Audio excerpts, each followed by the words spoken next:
Today I'll be working on a 2008 Toyota RAV4. I'll be doing full service on it, engine oil, transmission fluid, drain and fill. I'm also going to take the pan off and replace the filter. I will do tire rotation on it, check and feel the TKs and diff oil, gear oil in there. This one also has a TPM light on it. I'll fix that as well. I was going to use 3 hydraulic jack to lift it up and do some work, but I decided I'm going to use a jack stand instead because it's, well, better and safer. I will make a separate video for TPM sensors, but I will use all the fluid change in one video. This way I don't have to edit a bunch of videos, so the video is going to be a little bit long. I don't have a short enough tripod, so I'll have to take videos with my hand, so I'm not going to be able to show everything, so it'll be bits and pieces in between works, so because I can't work and take video with my hand at the same time. All right, let's get started. Start with popping the hood, and where is that? There you go.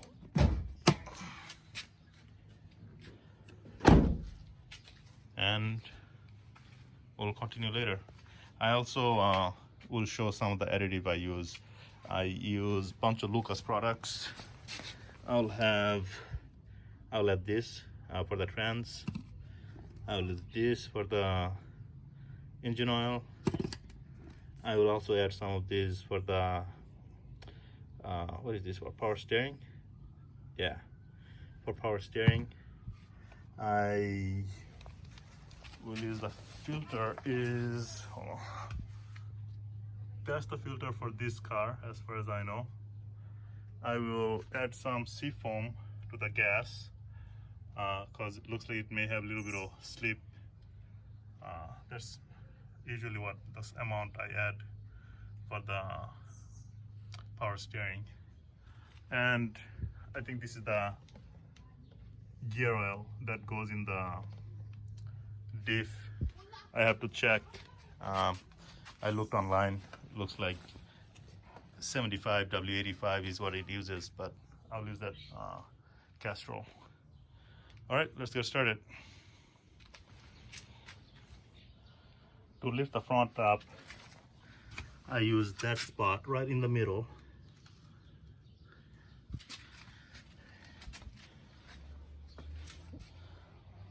Just be careful because not all car has that strong support in the middle. You don't want to put it on the radiator because that's the old joke. You lift up the car with the radiator. And for the jack stand, that's the spot I'm going to use on this side and on the other side, right behind the front wheel. I'm going to raise the front and then I'm going to do the back. Same thing for the back. Use the middle of the car to lift it and support on both sides. I would want to put it right here, but this one has a tow hitch on it, so I'm using that. I thought about putting it right in the middle with the jack, but I don't know if it's gonna support the weight. Kind of rusty and everything, so this side looks safe enough, so I'll use that. And I want to keep the vehicle as level as possible. Look at the front wheel and the back wheel. It's not perfect, but it's a good indicator because I'll be doing the transmission fluid change and other fluid change, so I want to keep it level.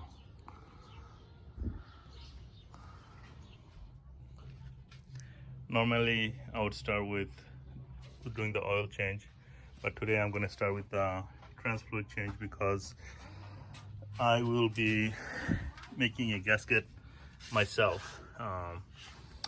I bought one with the kit, but I don't want to use that, so I'll be making one with RTV.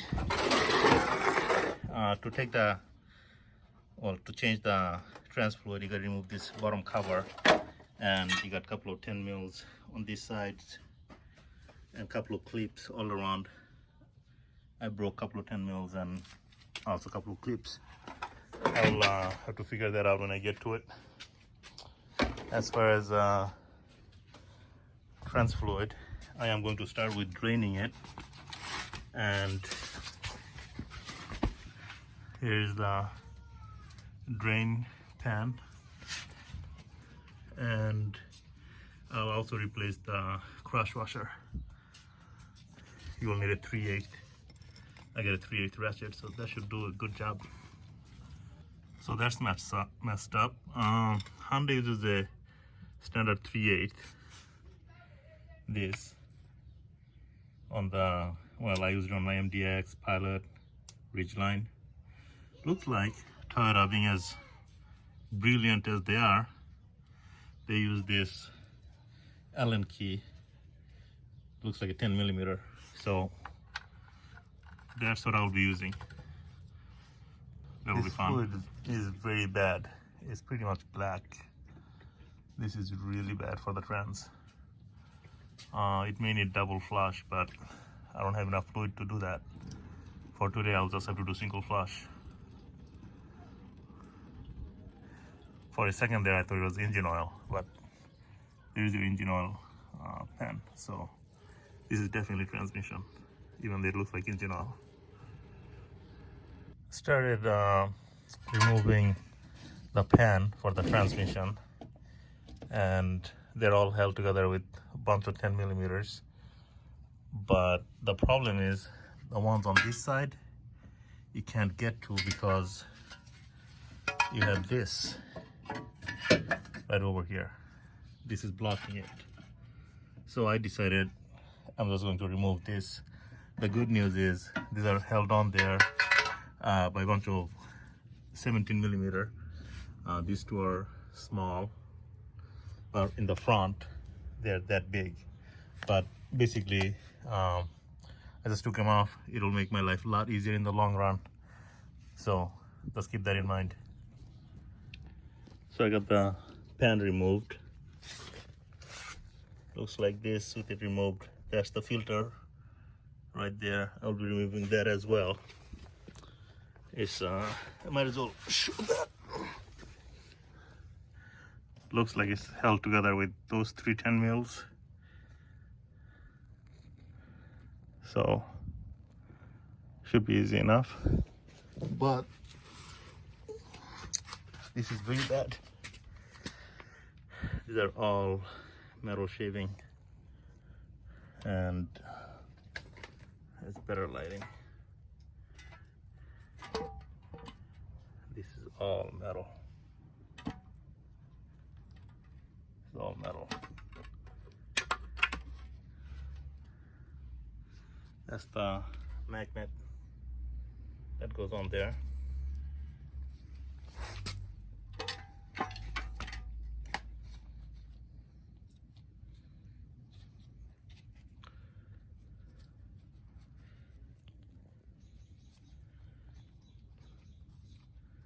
I'll do a better job cleaning, but these are all metal shaving. This is not very good sign.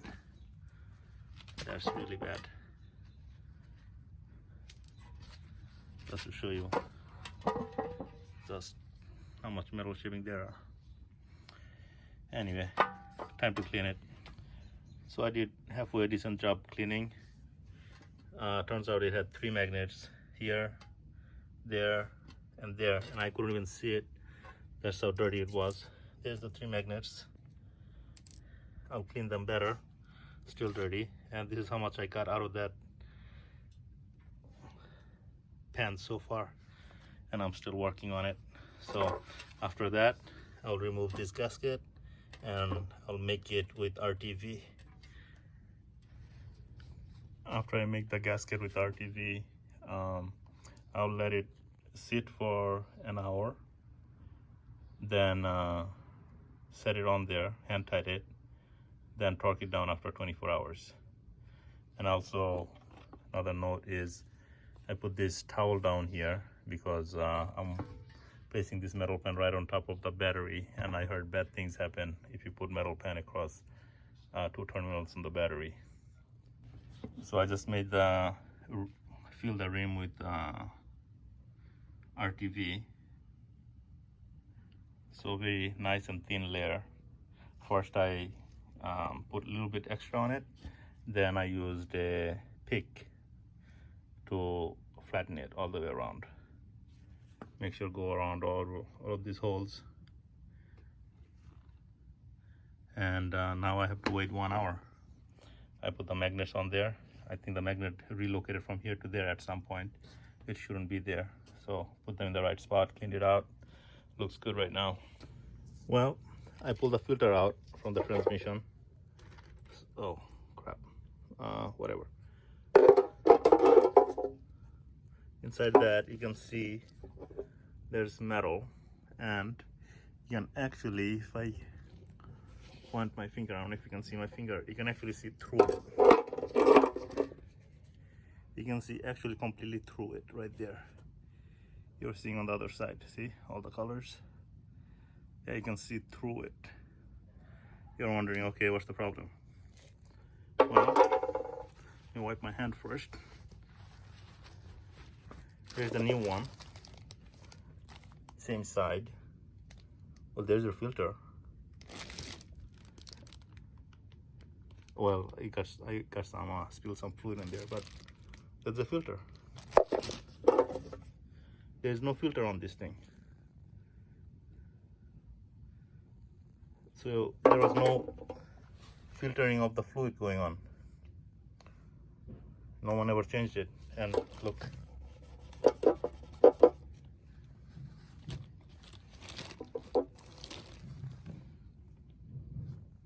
This just makes me upset because this was serviced a year ago, and the shop was supposed to have this done.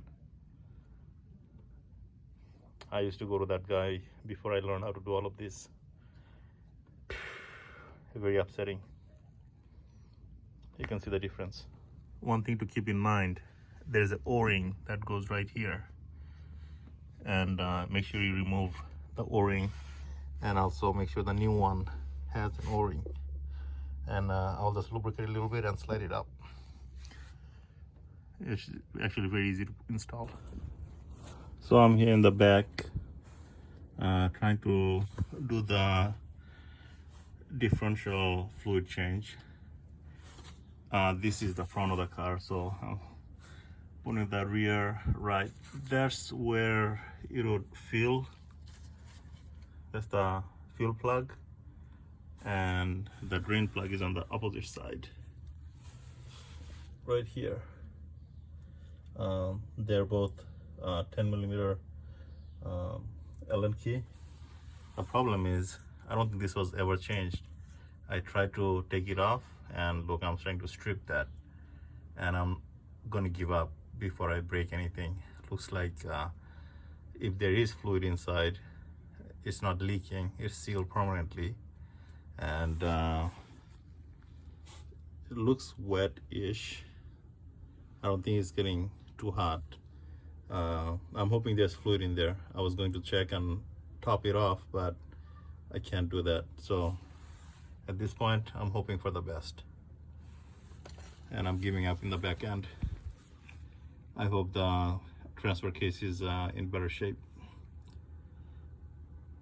But this should be okay, by the way. If it's not leaking, it's lubricating. It should be checked, but I can't do it right now. After the big disaster of the differential back there last night, I gave up on that, and I was able to put the filter back in the transmission and put the pan back on, but only hand tightened it. I didn't torque it down all the way because the RTV needs to be cured. I torqued down the drain plug, and I will now torque down all the nuts around the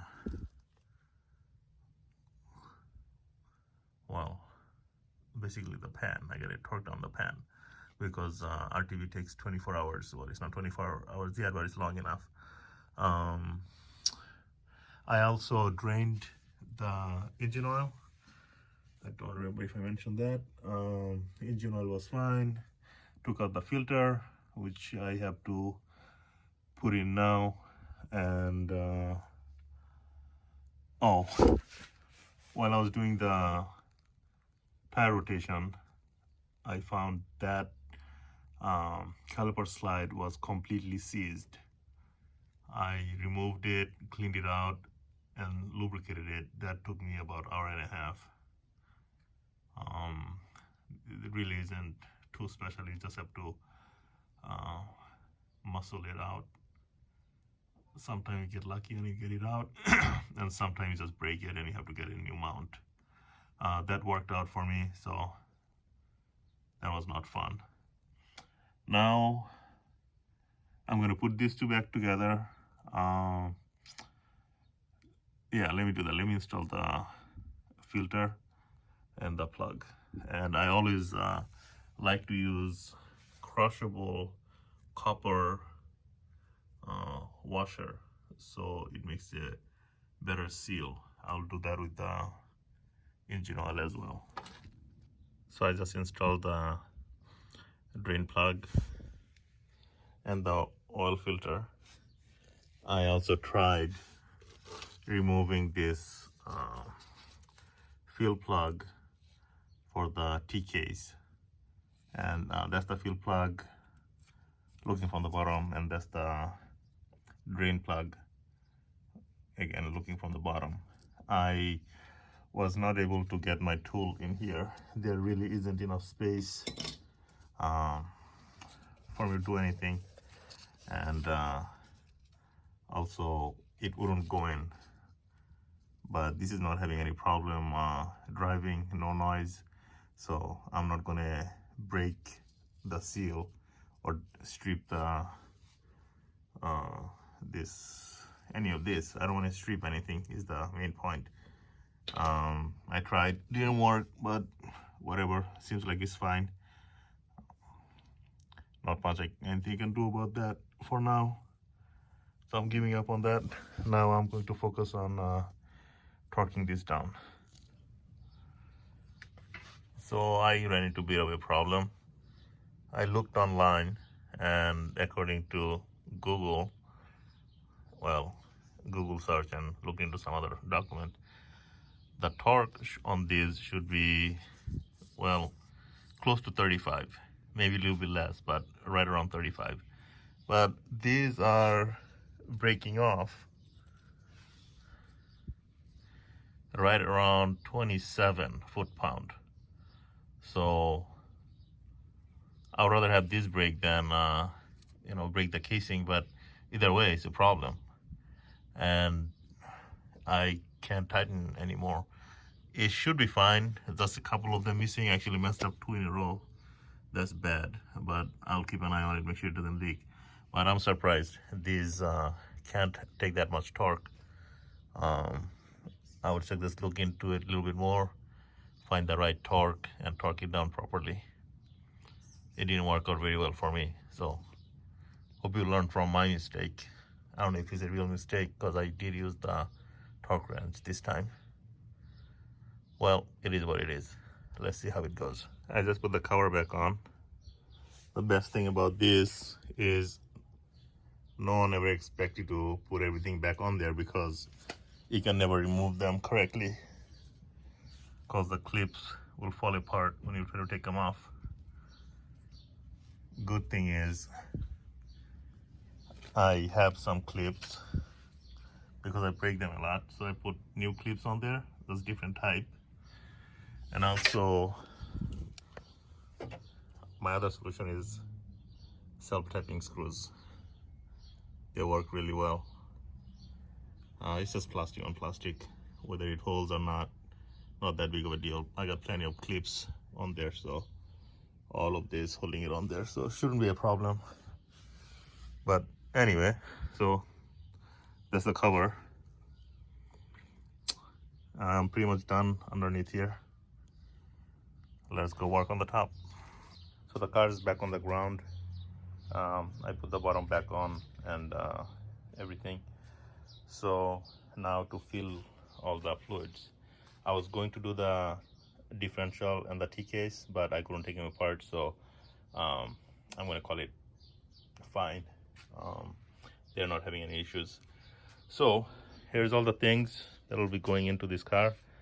You saw the trans filter. It has the old gasket in. Well, this is the new gasket, but I didn't use it. I used the RTV. Cabin air filter. That's the engine oil I'm going to use. That's the oil additive right here. I'm going to put some siphon in the gas tank just to clean up the system, the injectors. I'd like to add Lucas on the trans oil filter for this car. I'm going to add a little bit of Lucas on the power steering system. I'm going to add some rust inhibitor for the radiator because, well, from what I understand, it helps and prevents leak. This works well. And finally, those are the trans fluid I'm going to use. So this is everything that's going in that car today. Not talking about the ABS light, or I mean the TPMS. That's going to be a different video. But yep, for today, this is what's going in there. So far, I put in the trans fluid. I need to warm up the engine and then do a final check on it. Same story with the engine oil. I need to run it, let it sit, and check the fluid again. I added the rust inhibitor. I was looking for the power steering reservoir. You should have seen my face when I learned this thing has a EPS, electric power steering, so one less maintenance. On the other hand, now I have to replace the air filter. Where is the air filter? I gotta find the air filter. I forgot about that. I have no idea where I put the engine air filter, but since I got cabin air filter, I'll change that. It's easy to change. There's two tabs behind the glove box. You just squeeze it and pull it down. And actually, I'm gonna remove the glove box there. And it should be right over here. And it is. There we go. Remove that. I know I don't have any lighting, but you don't even need lighting. This is pretty dirty, you can see. Yeah. It's not a very good quality filter, but more importantly, I don't know why they do that, but every single time, every single one I pulled out, they had it wrong direction. It says airflow, and they got it in the wrong direction. I take that back about the airflow. In this car, now that I have some lighting, looks like the airflow is going up that direction. So it was installed correctly. Well, I replaced it with a better air filter. So it's in there now. You're not going to believe this. I spent 3 hours looking for this filter. I found it. I kept it so safe. I had no idea where it was. It was right there, sitting on top of that yellow air container. Now I gotta take it apart. Some Yahoo put some capacitor on this car, and now I gotta figure out how to work around that thing. I just pulled out this filter. It doesn't look so bad. It doesn't really need changing. But since I already bought one, and the Bosch one looks like it's a little bit better quality, so I'll swap it out anyway. I just realized I didn't record the ending of that video. I swapped out everything. Everything works out well. The car drives really well. Today I'm fishing. I'm not having any luck with fishing, so I'm editing the video. So well, that's the end of the video. I made another video for what do you call the TPMS sensors. I'll edit that in a little bit, so I'll post that. That was a lot easier than I thought. TPM light was on because the tires were rotated, so I just did something simple to fix it, basically reprogram the sensors.